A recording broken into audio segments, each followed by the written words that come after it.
O que é possível aprender com Gideão a respeito da intenção com a qual fazemos a obra de Deus?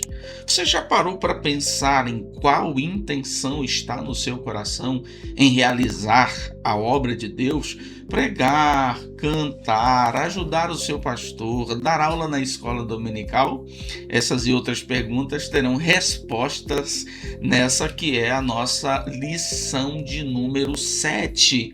O fim da liderança de Gideão e o governo de Abimeleque. Eu sou o pastor Wellington Salles e é um enorme prazer estar com você aqui para mais um resumão da lição bíblica de jovem do terceiro trimestre de 2026. Dito isso, vamos ao nosso primeiro ponto: as falhas na liderança de Gideão. E a gente precisa reconhecer o que já estamos reconhecendo, que os juízes não são apresentados no livro dos juízes como super-heróis, mas gente comum, às vezes inclusive até improvável. Essa realidade apresenta o fato de que eles não são super-heróis, portanto, perfeitos. Todos eles terão no seu caráter, no seu comportamento, algumas falhas que correspondem naturalmente à realidade pecadora de cada um.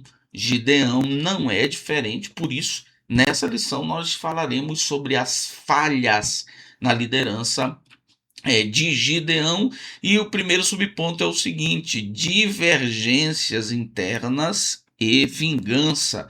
Primeira consideração que nós fazemos aqui é sobre o perigo depois da vitória.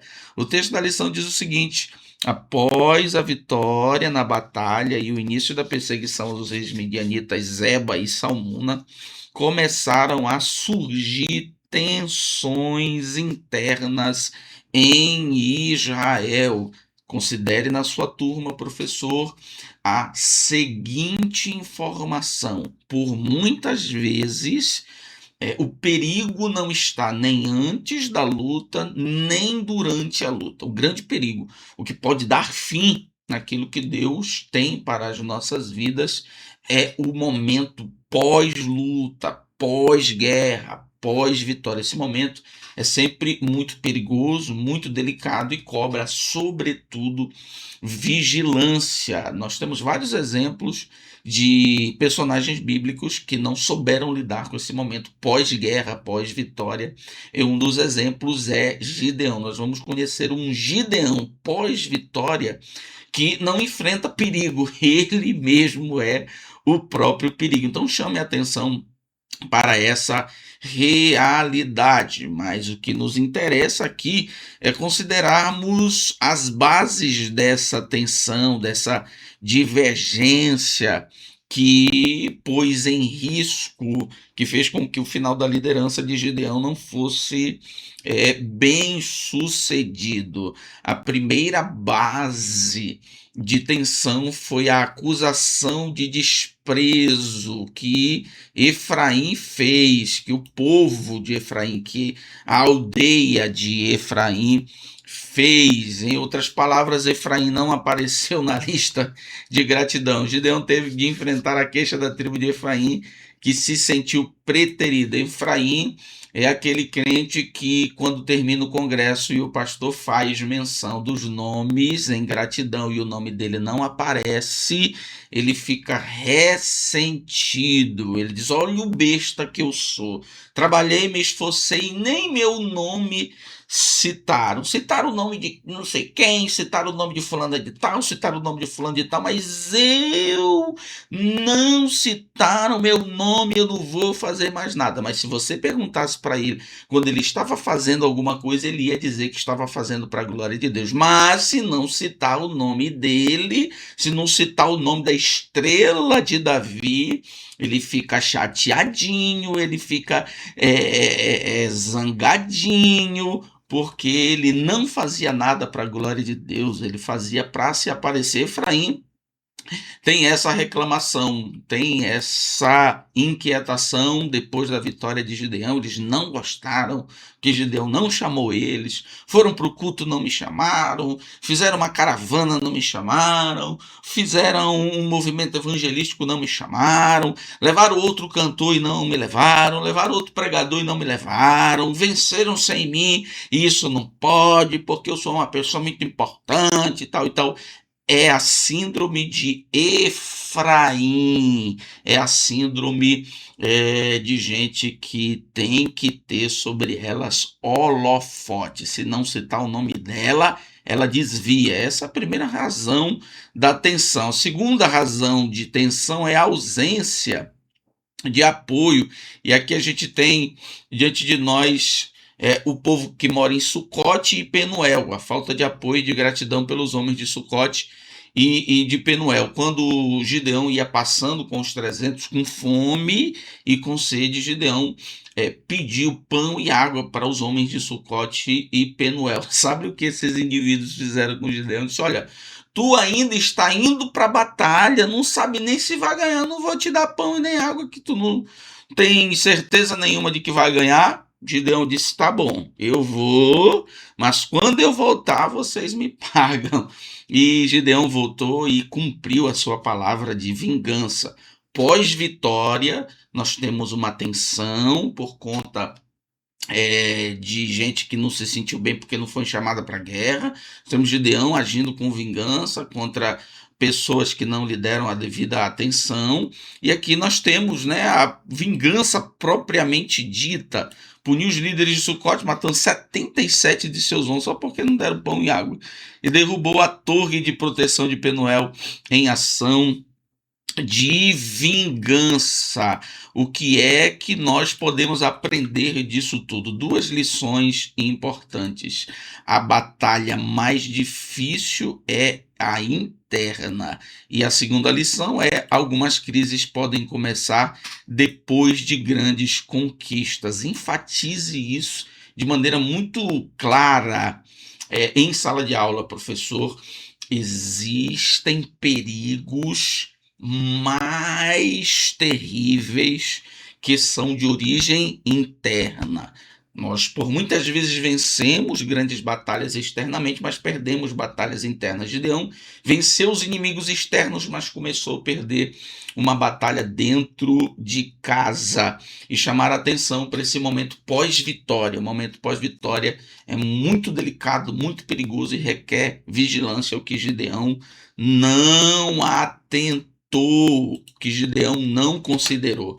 Dito isso, vamos ao nosso segundo subponto: as falhas de um líder. E aqui nós vamos pensar em quem é quem depois da vitória. Porque uma coisa é o crente na luta. O crente na luta é um choro fácil, é uma crença fácil, é uma adoração. Um crente na luta é assim, admirável.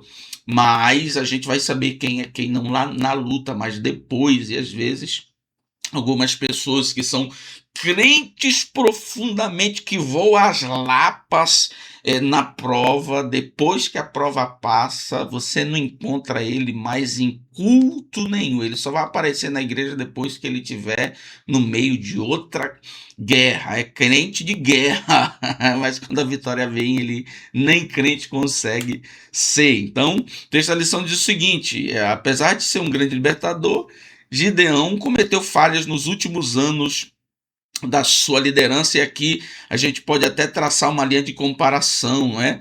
Antes da vitória no lagar, Gideão é o menor, mas quem é Gideão depois?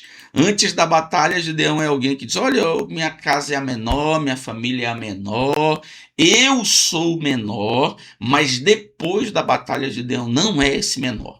Gideão não tem esta consciência do seu tamanho. Não perca, não importa a grandeza da vitória que Deus vai te dar, a consciência de quem você é e do seu tamanho diante de Deus. Você é pequeno. Gideão esqueceu disso. Gideão esqueceu do seu tamanho, que ele reconhecia muito bem enquanto ele estava trabalhando no lagar. Depois da vitória, esqueça Gideão pequeno, esqueça Gideão menor. Gideão agora é prepotente, é maior do que aquilo que ele imagina. Muito cuidado, nós vamos saber quem é quem, às vezes é depois da vitória. O que Gideão é? Um falso piedoso. O falso piedoso a gente conhece assim, ó. Eu não mereço toda a glória para Deus. Eu sou o menor. Gideão se comportou desse jeito. O texto da lição diz o seguinte: Gideão recusou a proposta. É que o Senhor é quem, afirmando que o Senhor é quem governaria sobre Israel. Fizeram uma proposta para Gideão para ele ser rei. No entanto, suas atitudes posteriores não refletiram essa declaração.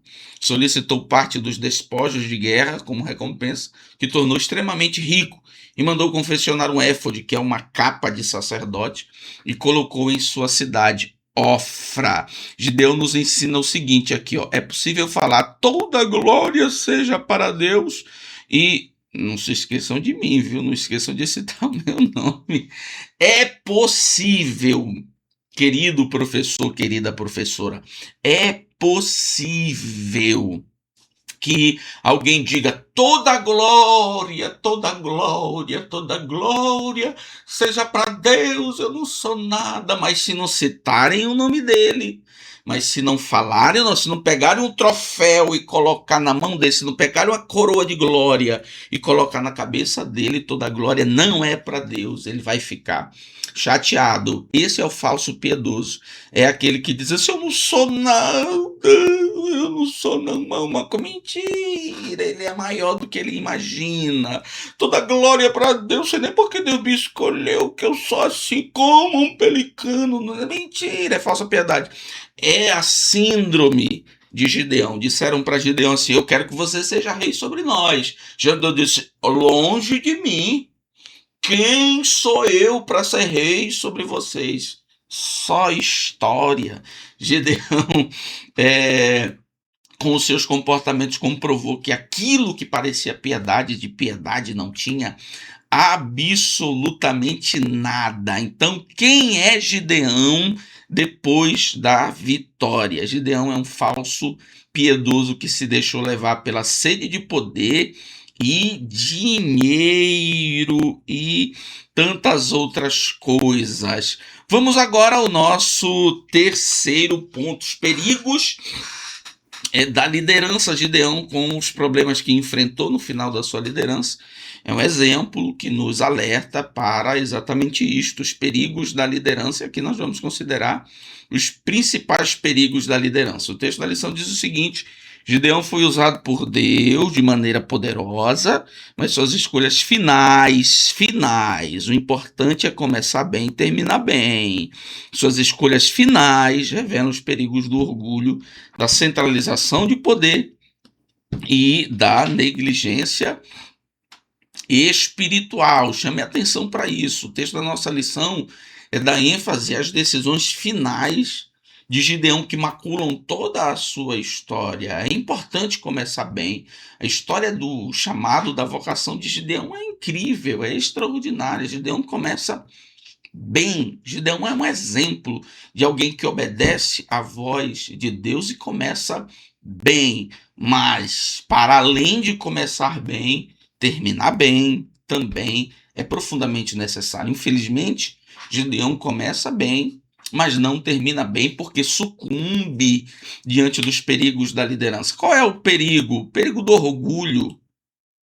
Esse é um perigo da liderança. Quase sempre se manifesta assim: se não fosse eu, isso não aconteceria. Qual é o outro perigo da liderança? Centralização de poder. Sem mim, nada funciona. Se eu não estiver no meio, não vai.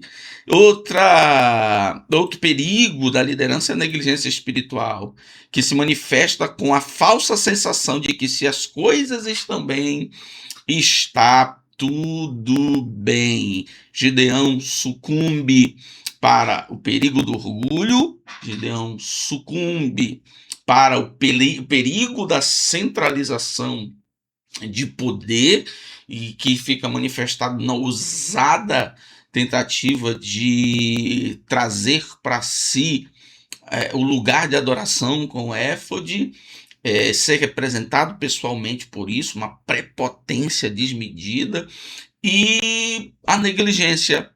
Lembre-se que não é porque as coisas vão indo bem que há uma aprovação de Deus. O fato de que as coisas estão crescendo, estão indo bem, está dando tudo certo, tem vitória aí, Deus está aprovando. Por muitas vezes essa conta não fecha, então é necessário ter cuidado.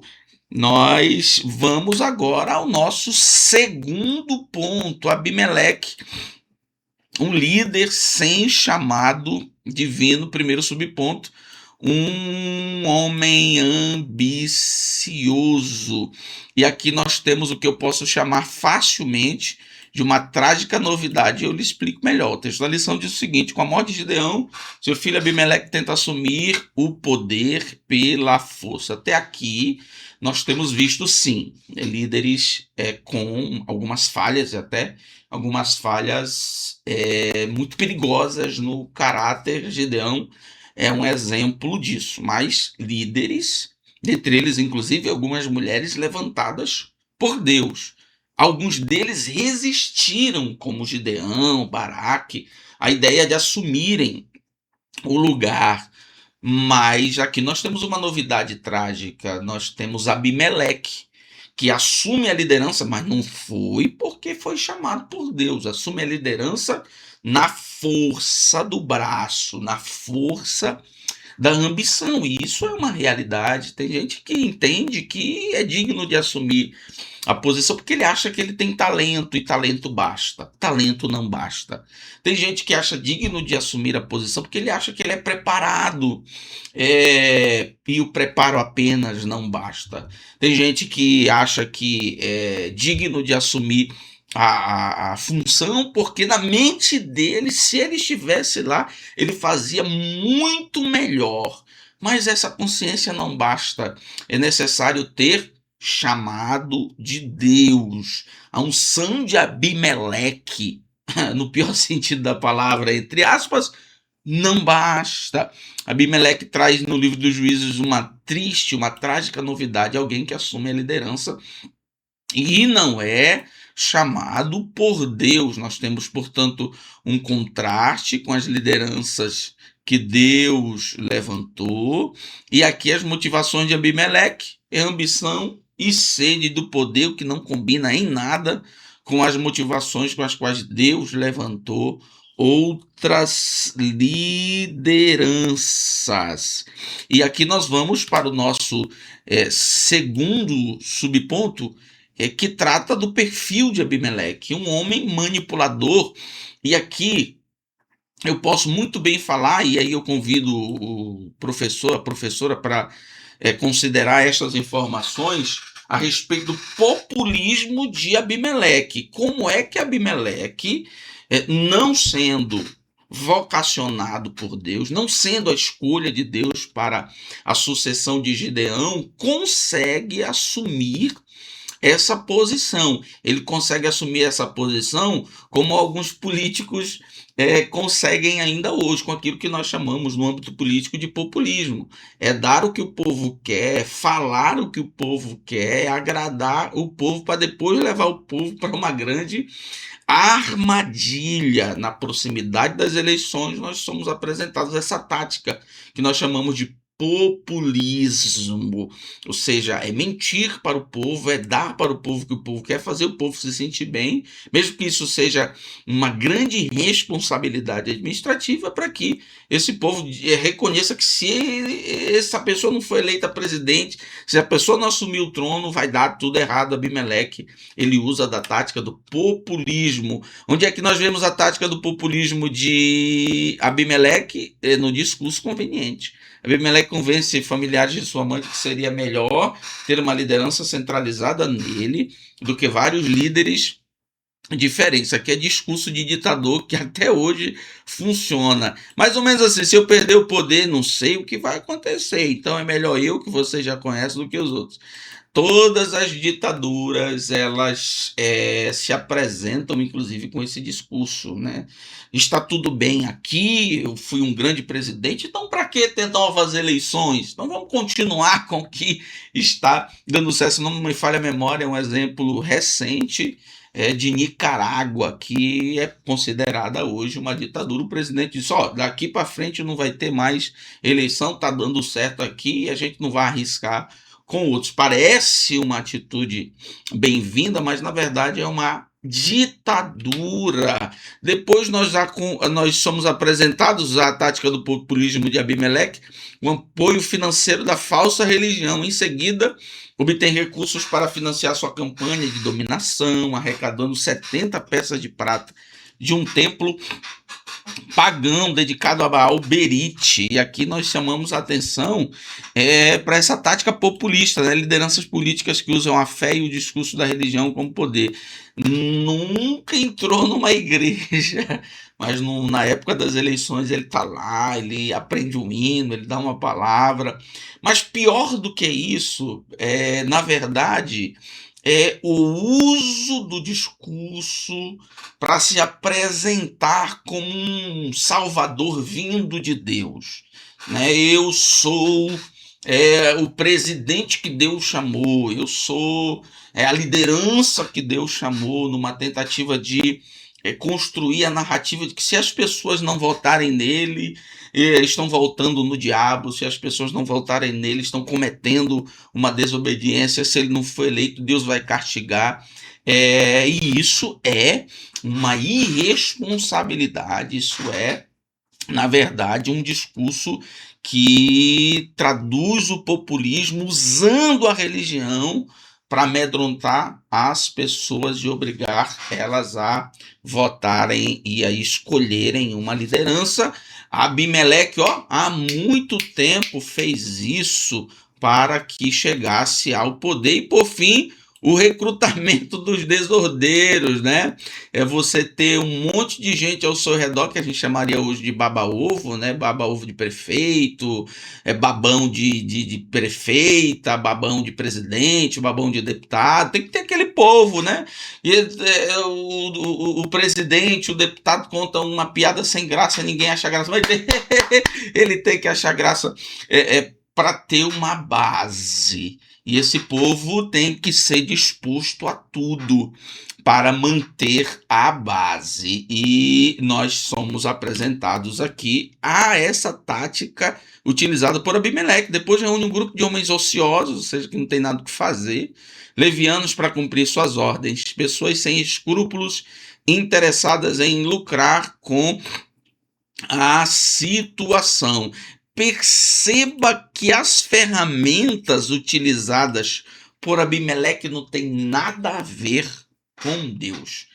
É o populismo, o discurso conveniente, é o populismo com o discurso supostamente religioso, é o populismo com o recrutamento de soldados para disseminarem a necessidade da liderança de Abimeleque. Vamos ao nosso terceiro subponto, o homem destruidor. E aqui nós vamos chamar essa liderança de Abimeleque de ditadura de Abimeleque. O texto da lição diz o seguinte: o primeiro ato de Abimeleque foi assassinar seus 70 meios-irmãos, com exceção de Jotão, e conseguiu escapar. Se você encontrar na Netflix um documentário como se fazem as ditaduras, os ditadores, você vai ver que toda ditadura se estabelece como tendo como principal atitude é matar adversários. Ou seja, você destrói todos aqueles que podem ser seus adversários, oposição, você os cala, os prende, os persegue, os mata, para que você não tenha nenhuma possibilidade de perder o poder. Então, o que se faz com os adversários? Mata-se. Então, nós somos apresentados aqui a uma atitude de Abimeleque que demonstra uma ditadura. Seu objetivo era eliminar qualquer possível concorrente ao poder, garantindo para si uma liderança absoluta.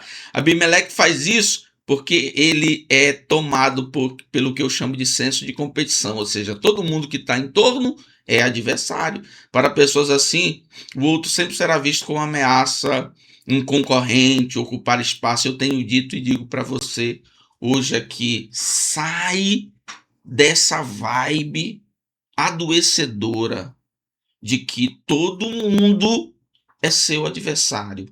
Que se alguém acordar 6 e você acordar 7, quem acordou 6 está na frente de você nesse jogo e você está atrasado, você está atrás, você precisa competir, você precisa acordar também nesse horário, você precisa estar na mesma academia, você precisa comprar a mesma coisa. Não, você não precisa, precisa ser você. Nós não estamos numa competição e as pessoas que estão em torno de nós, elas não estão planejando algo para nos destruir. Para com isso. Para com isso. E senão você vai imaginar que todos são seus inimigos. Daqui a pouco você vai atirar para tudo quanto é lado, como Abimeleque, no intuito de destruir possíveis oponentes que só são oponentes na sua cabeça, que precisa de tratamentozinho, uma idazinha no psicólogo ajuda, às vezes demais. Você deixar de ver todo mundo como adversário. Vamos, portanto, ao nosso terceiro ponto, a parábola de Jotão. Jotão é filho de Gideão, que sobreviveu. E o fim de Abimeleque. Primeiro subponto, o rei espinheiro. Como é que a gente vai entender que Abimeleque é um rei simbolizado por um espinheiro? É a partir da parábola do espinheiro. É interessante porque essa é a primeira parábola do Antigo Testamento. A gente imagina que parábola é coisa do Novo Testamento. Jesus se utilizou desse método, mas parábola é um gênero literário, discursivo muitíssimo antigo, inclusive difícil de definir a sua origem, as suas influências. Tanto é que nós vemos no Antigo Testamento, e essa é a primeira parábola no Antigo Testamento. Nós vamos ter várias outras, inclusive no Antigo Testamento, uma das mais famosas, que é a parábola de Natã para Davi, do senhor que tinha apenas uma ovelha, mas essa é a primeira parábola. Há quem diga que é uma fábula, porque aqui as árvores falam, mas do ponto de vista do gênero bíblico é uma parábola que ensina verdades. E Abimeleque é apresentado aqui como o espinheiro. O texto da lição diz o seguinte: nesta parábola, primeira das escrituras, todas as árvores pedem a oliveira, a figueira e a videira para que reinem, mas todos recusam, pois preferem continuar produzindo seus frutos e cumprir sua função. A oliveira que dá óleo, saúde, não quis; a figueira que dá vinho, alegria, não quis; a videira que dá alimento, não quis. Por fim, oferece a realeza ao espinheiro, que aceita, mas impõe que, se não aceitar de bom grado, ele soltará fogo e destruirá os cedros do Líbano. E aqui nós podemos aprender com a tática da parábola. É uma maneira inteligente de denunciar uma liderança que não deveria existir. Abimeleque é virado no capeta, mas nós temos um Jotão que figura como um profeta de Deus, mas ele não pode chegar na cara de Abimeleque e apresentar essa divergência. Ele usa uma tática. Ele está falando contra o reinado de Abimeleque, mas ninguém vai entender de pronto, nem Abimeleque vai entender, mas ele está falando na direção de Deus, alertando o povo de maneira muito inteligente, a fim de que ele não seja morto, não seja descoberto de pronto, mas a palavra de Deus por ele seja apresentada. Depois nós aprendemos as lições da parábola. E a primeira lição dessa parábola é o problema da omissão. Aponta para o perigo da omissão. As árvores pediram o reinado da oliveira. A oliveira é a árvore da azeitona, que produz o óleo da consagração, da unção, da cura, que faz bem. Mas a oliveira disse: não, estou bem aqui, não quero. Falaram para figueira, que naturalmente a árvore dos figos reine sobre nós. A figueira disse: não, estou tranquilo aqui com meus figos, que produzem a doçura, a alegria, o alimento. Aí foram para videira, a árvore que produz a uva, o vinho, a alegria, a satisfação. Ela disse também não. Ou seja, quem podia oferecer alguma coisa disse: não é para mim, não tenho tempo, vou ficar aqui, deixa para outro. E o outro que assumiu foi o espinheiro. Então chame atenção para isso na sala de aula, que às vezes alguns problemas sucedem porque nós não fizemos o que Deus nos deu capacidade para fazer. Não, deixa para outro. Não, não vou fazer. Não, não tenho tempo. E a obra de Deus sofre com gente que não era para estar lá, porque você se omitiu. Então, muito cuidado com o problema da omissão. Outro problema, logicamente, é o problema do espinheiro. O espinheiro representa Abimeleque. Inútil, não serve para nada, sem fruto, mas perigoso, pois pode causar destruição. Grandes incêndios na época eram produzidos exatamente pelos espinheiros. Inclusive, no deserto pegava fogo só. É por isso que ele ameaça: se eu vou ser rei, mas quem achar ruim contra mim, eu pego fogo aqui e acabo com tudo. Perceba que nós temos as lições do problema da omissão e as lições do perigo de quem não tem nada para oferecer, apenas prejuízo, mas assumiu o lugar porque alguém que podia fazer, que podia frutificar, não teve coragem de assumir. Vamos agora ao nosso segundo subponto: os conflitos do reino, e aqui nós consideramos o juízo na mesma moeda. O texto da lição diz o seguinte: mesmo Abimeleque, que alcançou poder por meios cruéis e traiçoeiros, acabou recebendo na mesma moeda. Após 3 anos de governo, Deus enviou um mau espírito entre Abimeleque e os líderes de Siquém, gerando desunião e hostilidade. Por que eu digo na mesma moeda? Porque nós temos aqui a figura da pedra. Abimeleque matou seus irmãos sobre uma única pedra, como se fosse um ritual pedagógico de dizer para todo mundo: olha, quem se levanta contra mim tem o mesmo fim. Mais tarde, o próprio Abimeleque tem seu crânio esmagado por uma única pedra. Ele destruiu alguém com a pedra e foi destruído com uma pedra. Nós temos aqui o método fatal: quem sobe matando ganha adversários. Matou alguém, esse alguém tem família, esse alguém tem amigos, e quem sobe destruindo os outros levanta atrás de si um exército de adversários que uma hora vão passar por cima. O mau espírito, o que é que esse texto significa? Que Deus é dono de demônio? Não, é a ideia de que Deus, em sua soberania e justiça, permitiu que a própria aliança perversa começasse a se destruir. É como se Deus dissesse assim: se virem aí, vocês estão brabos, vocês querem se matar, eu não tenho nada a ver aí. É como se Deus entregasse às pessoas a ausência de limites no sentido da sua raiva, da sua vingança, e isso inclusive se manifeste como um método de juízo de Deus. Vamos ao nosso terceiro subponto: o trágico fim de Abimeleque, do orgulho à humilhação. O texto da lição diz o seguinte: ao enfrentar a rebelião em Tebes, ele conduziu o ataque para conquistar uma fortificada torre da cidade. Durante a sua tentativa de conquistar a torre, ele se aproximou dos defensores que estavam no alto da fortificação, e uma mulher, novamente uma mulher sendo usada por Deus, sendo usada como instrumento do juízo de Deus, lançou sobre sua cabeça uma pedra de moinho, fraturando-lhe o crânio. E a ênfase aqui é na justiça de Deus. Pode ser mau o tempo que for, mas Deus, o justo juiz, não desconsidera a injustiça. Deus é o justo juiz e vai entrar com providência, como fez aqui. Olha o que se registra: assim Deus retribuiu a maldade que Abimeleque praticara. Juízes 9:56. Deus fez também os homens de Siquém, os que deram ajuda a Abimeleque, pagarem por toda a sua maldade. Juízes 9:57. Deus é juiz e vai agir com justiça e agiu aqui contra Abimeleque, que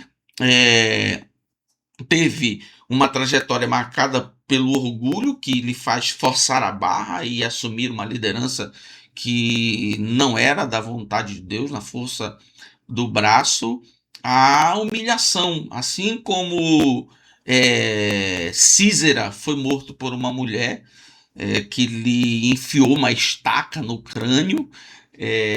Abimeleque também foi morto por uma mulher que inexplicavelmente lá de cima soltou uma pedra de mó que era gigante, não sei como subiram com essa pedra lá, Deus é quem sabe, mas jogaram, essa mulher jogou essa pedra na cabeça de Abimeleque. Deus tem seus instrumentos de justiça improváveis, mas Deus é acostumado a fazer soberbo cair, porque a soberba precede a queda. Deus abençoe você, Deus abençoe a sua escola dominical, Deus abençoe a sua aula domingo de manhã, em nome de Jesus.